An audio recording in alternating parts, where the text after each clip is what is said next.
Blessings. Hello, everyone. After reading chapters 8 and 9, I found myself reflecting on what makes counseling effective. The counseling process described in these chapters was very similar for what I actually expected in counseling to be. What stood out to me was the strong emphasis on the counseling relationship and the importance of creating a safe environment where clients can feel heard, understood, and respected.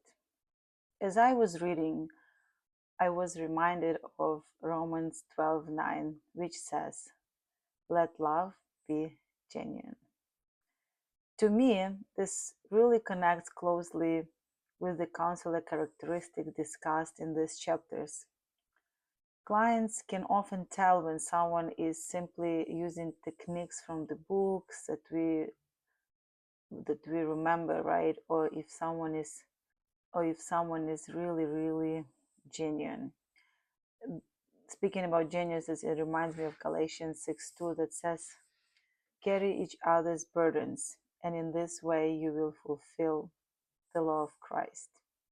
We should help each other genuinely from our heart, like Jesus was helping the disciples and all the people around. Counseling provides an opportunity to come alongside people during difficult seasons of life and supports them as they work through challenges.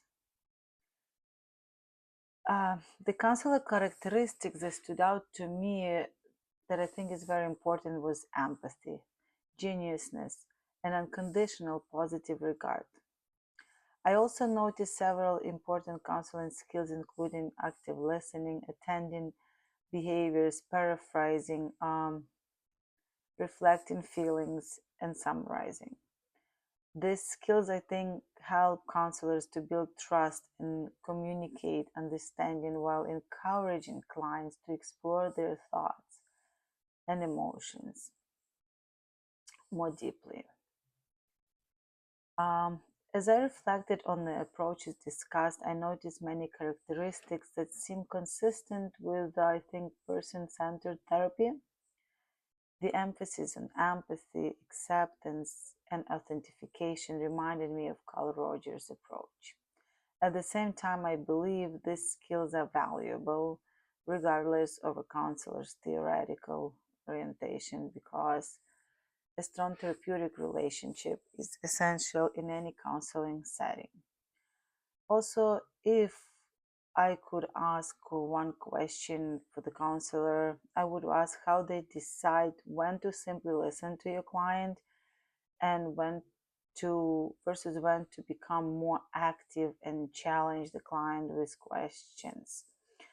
As a counseling student, I think learning that balance is very important. It's something that I think comes with experience and intentional practice.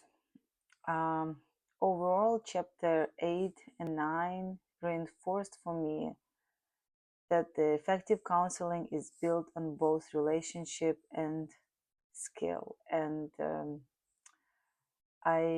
more I go into court, the more I understand that I picked the right path, and I'm so blessed to be here. And bless everyone who is listening and watching. And I'm very excited and looking forward to see my future clients soon. Thanks. Bye.